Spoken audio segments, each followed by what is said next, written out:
Sabe uma coisa que eu fico pensando? Embora o cérebro de todo ser humano siga um plano de construção geral, né, bem parecido em todos nós, não existem dois cérebros exatamente iguais no mundo. Cada um é um universo único, moldado por uma história pessoal. É como se, sei lá, a gente recebesse o mesmo mapa, mas cada um desenhasse suas próprias estradas, suas cidades. E a nossa conversa de hoje mergulha exatamente nesse processo. Como esse universo dentro da nossa cabeça se desenvolve, se transforma, se reorganiza sem parar. No fundo, é aqui que a gente encontra a base biológica de como se aprende qualquer coisa. E para guiar a gente nessa exploração, vamos nos basear num capítulo fascinante chamado Um Universo em Mutação, do livro Neurociência e Educação de Ramon Cosenza e Leonor Guerra. É um ponto de partida excelente. O nosso objetivo aqui é desvendar o que a neurociência nos conta sobre essa capacidade impressionante de mudança do cérebro.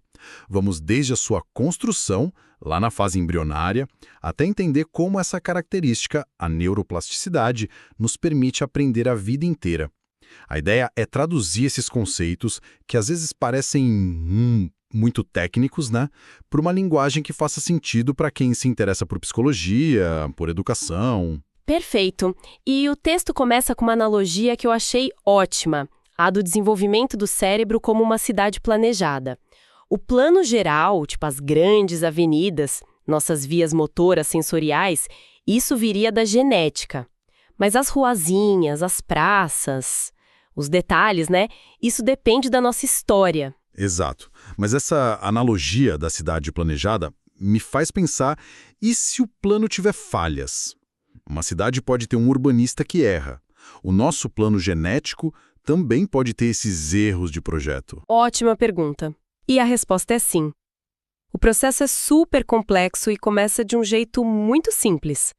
Nas primeiras semanas de vida embrionária, nosso sistema nervoso é só um minúsculo tubo, o tubo neural, feito de células-tronco. É o tijolo fundamental de tudo. E qualquer pequena falha aí nesse plano inicial pode ter consequências enormes. E aí que o processo fica, assim, vertiginoso. O fascinante é a velocidade e a precisão das primeiras etapas. A primeira é a proliferação. As células-tronco se dividem numa velocidade alucinante, criando bilhões de neurônios. Espera aí, bilhões, com B. É uma escala que a gente nem consegue imaginar direito. É tipo construir uma metrópole inteira em questão de semanas. É exatamente essa escala. E depois dessa explosão populacional, vem a migração. Esses bilhões de neurônios não podem ficar amontoados. Eles precisam ir para os seus bairros corretos. E eles viajam, sabe? Guiados por células especiais, as células gliais, que funcionam como se fossem trilhos, garantindo que os operários cheguem no lugar certo da obra. Ah, entendi. É como se cada neurônio tivesse um endereço de GPS programado no DNA dele, então. Precisamente. E ao chegar no destino, começa a terceira etapa, a diferenciação. O neurônio se especializa. Ele desenvolve seus braços de comunicação. Os dendritos, que são tipo as antenas que recebem sinais, e o axônio, que é o cabo que envia os sinais. E aqui a gente volta para sua pergunta sobre as falhas. Essa fase toda é extremamente sensível. Qualquer erro, seja genético ou ambiental, má nutrição da gestante, álcool, drogas, pode comprometer tudo. Imagino que as consequências disso apareçam bem mais tarde. Talvez na forma de uma dificuldade de aprendizagem na escola, por exemplo. Exatamente. Muitas das dificuldades que psicólogos e pedagogos encontram no dia a dia podem ter raízes nesse momento tão inicial, antes mesmo do nascimento. Essa ideia de que tudo tem que ser perfeito me leva a outro ponto do livro que parece totalmente contraintuitivo. O cérebro não cria um número exato de neurônios que vai usar. Ele produz muito, mas muito mais. Parece um desperdício de energia. Qual a lógica disso? A lógica é a da seleção. É uma estratégia genial da natureza. O texto usa a analogia da brincadeira das cadeiras, que é perfeita. Você tem mais crianças do que cadeiras, e a cada rodada quem um senta, sai. No cérebro acontece algo parecido. Os neurônios que não conseguem formar conexões fortes e funcionais são programados para morrer. É um processo chamado apoptose. Então é um tipo de darwinismo em escala celular. Só os mais bem conectados sobrevivem. É um processo brutal, mas, no final, deixa o sistema mais eficiente. Exato. Não é um defeito, é otimização. E esse processo de criar conexões se chama sinaptogênese. Para isso acontecer, os axônios, aqueles braços que enviam sinais, precisam crescer, às vezes por distâncias enormes dentro do cérebro. Eles são guiados por sinais químicos, como se estivessem farejando um rastro para encontrar seu parceiro ideal. Me dá um exemplo prático disso? O melhor exemplo é a da visão. Os neurônios que ficam na nossa retina, lá no fundo do olho, precisam mandar seus axônios por um caminho que cruza o cérebro inteiro, até chegar no lobo occipital, que fica na nuca. É uma viagem de vários centímetros. Se essa conexão não for feita com precisão, a gente simplesmente não enxerga. E só depois que essa fiação básica está pronta, é que o jogo das cadeiras começa de verdade, com a poda das conexões mais fracas ou que não são usadas. E essa poda é o que torna o sistema mais rápido, certo? Menos ruído, mais sinal. Exatamente.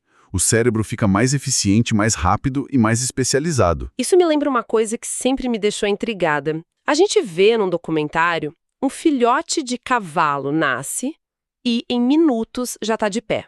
Meio desajeitado, mas está andando. E um bebê humano, bom, é uma criatura completamente dependente por anos. Por que essa diferença? Essa é uma das trocas evolutivas mais importantes da nossa espécie. Nascemos com cérebros deliberadamente inacabados. E isso é para que eles possam ser moldados de forma muito mais profunda pela interação com o ambiente. É uma aposta na aprendizagem. Um potro já nasce com o software de andar quase todo instalado. Nós nascemos com o hardware básico e o software instalado aos poucos com as experiências. Ah, então é uma aposta na flexibilidade.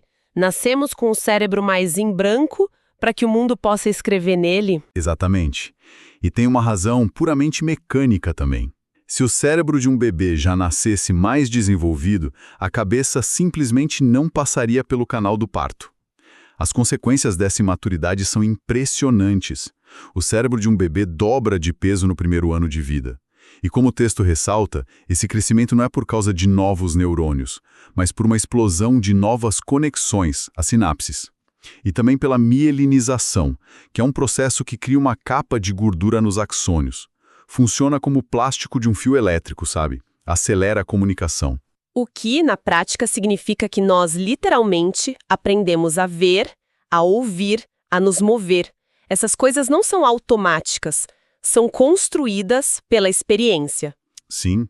É por isso que um ambiente rico em estímulos, conversas, toques, cores, sons, promove a formação de circuitos cerebrais mais complexos. E o contrário também é verdade. A falta de estímulos nessa fase é muito prejudicial. Mas aí entra uma ressalva importante que os autores fazem, né? Não se trata de um bombardeamento de estímulos.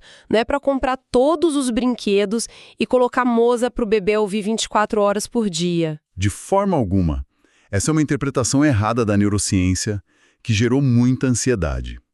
O cérebro humano evoluiu para se desenvolver bem num ambiente com parâmetros normais, com interação humana, com afeto, com exploração sensorial. Forçar a barra com estímulos artificiais e excessivos não necessariamente ajuda. A qualidade da interação é muito mais importante. Se o ambiente é tão crucial, isso me leva àquela famosa ideia dos períodos críticos. Eu cresci ouvindo que se você não aprender uma língua nova antes dos 7 anos, já era. Seu sotaque vai ser horrível para sempre. O que a ciência diz sobre isso? Ótima pergunta. Hoje, preferimos usar o termo períodos sensíveis. Existem, sim, momentos em que o cérebro está especialmente preparado para certos tipos de aprendizagem. A aquisição da linguagem é o exemplo clássico. Uma criança imersa num segundo idioma aprende com uma fluidez que um adulto raramente consegue. O cérebro dela está otimizado para isso naquele momento. Mas a janela se fecha para sempre? O adulto que quer aprender francês está fadado ao fracasso? De jeito nenhum. E essa é a grande notícia. A janela não se fecha completamente. Ela só se torna mais difícil de abrir. A plasticidade do cérebro permite que a gente aprenda mais tarde, só que exige mais esforço, mais repetição. O texto dá um exemplo poderoso. Se uma criança pequena sofre uma lesão na área da linguagem, no hemisfério esquerdo, em muitos casos, o hemisfério direito consegue assumir essa função. Em um adulto, essa capacidade de reorganização em larga escala é muito, muito menor. Então, quando a gente fala de neuroplasticidade, que é a palavra-chave aqui do que estamos falando exatamente? De forma bem direta, é a capacidade do sistema nervoso de mudar sua estrutura e sua função como resultado da interação com o ambiente. É a biologia por trás da frase "a prática leva à perfeição". Quando um pianista treina, ele está fortalecendo fisicamente as conexões entre os neurônios. As sinapses ficam mais robustas. E o contrário também vale. Circuitos que a gente não usa, enfraquecem. A aprendizagem pode até criar pontes entre circuitos que antes eram independentes. E essa capacidade de mudança nos acompanha pela vida toda, mesmo que diminua com o tempo. Exatamente. Ela é a base da aprendizagem, da memória e da nossa capacidade de adaptação. Ok, vamos juntar tudo isso. Plasticidade, sinapses, poda. Como isso tudo se manifesta no dia a dia? Quando um aluno está na sala de aula tentando entender, sei lá, o Teorema de Pitágoras. Se manifesta como um processo físico e químico. Aprender não é algo abstrato. É a formação e a consolidação de novas sinapses. Esse processo exige tempo, consome muita energia e envolve a produção de novas proteínas para literalmente construir essas novas conexões. É por isso que os autores dizem que a aprendizagem é, no fim, um fenômeno individual e privado. Isso muda a perspectiva sobre o papel do professor, não é? Ele é mais um arquiteto que projeta o ambiente para a construção acontecer, do que o pedreiro que assenta os tijolos no cérebro do aluno. Perfeita analogia. O professor cria as condições, oferece o material, guia o projeto, mas o ato de construir as sinapses acontece dentro de cada um, no seu próprio ritmo. E tem um segundo momento de grande reorganização que é crucial para a gente entender a transição para a vida adulta: a adolescência. Ah, adolescência. O cérebro passa por outra grande reforma nessa fase. Uma reforma gigantesca. Durante a adolescência, ocorre um novo e intenso processo de desbastamento sináptico, principalmente no córtex pré-frontal, que é a área ligada a planejamento, tomada de decisões, controle de impulsos. É como uma segunda rodada mais sofisticada daquela dança das cadeiras. Só que agora o jogo é sobre quais conexões ficam e não sobre quais neurônios sobrevivem. Exatamente essa a ideia. Mas o que parece uma perda, na verdade, é um ganho de eficiência. O cérebro está eliminando conexões redundantes para se tornar mais rápido e especializado. É a transição da altíssima capacidade de adquirir informações novas, que é a marca da infância, para uma maior capacidade de usar e elaborar o conhecimento que já foi adquirido. O foco muda de absorver tudo para usar bem o que se sabe. Então, a sabedoria do cérebro adolescente não está em adicionar, mas em subtrair. É um paradoxo fascinante. Para se tornar mais inteligente, de certa forma, ele precisa se livrar de uma parte de si mesmo. Isso muda completamente como a gente vê a rebeldia ou a mudança de interesses nessa fase, né? Não é só hormonal, é uma reestruturação do cérebro. Muda tudo. É o cérebro se especializando para a vida adulta com base nas experiências que a pessoa teve até então. As conexões mais usadas são as que se fortalecem. Que jornada impressionante! Saímos de um simples tubo neural, passamos por uma fase de construção e poda frenética e chegamos a um cérebro que continua sendo um universo em mutação. Ele é fisicamente esculpido dia após dia por cada experiência. Aprender, então, não é uma metáfora. É o ato biológico de construir e reconstruir o próprio cérebro. Exatamente. E isso nos deixa com uma reflexão final, especialmente para quem se dedica à educação. Se a aprendizagem é um processo biológico que altera fisicamente o cérebro, como isso muda a nossa percepção sobre a dificuldade ou o fracasso escolar? Em vez de ver uma dificuldade como uma falha de inteligência ou de força de vontade, talvez a gente devesse encarar como um desafio de construção. Um desafio que, às vezes, requer ferramentas diferentes, mais tempo ou um projeto arquitetônico alternativo, para que aquelas conexões sinápticas consigam finalmente se fortalecer.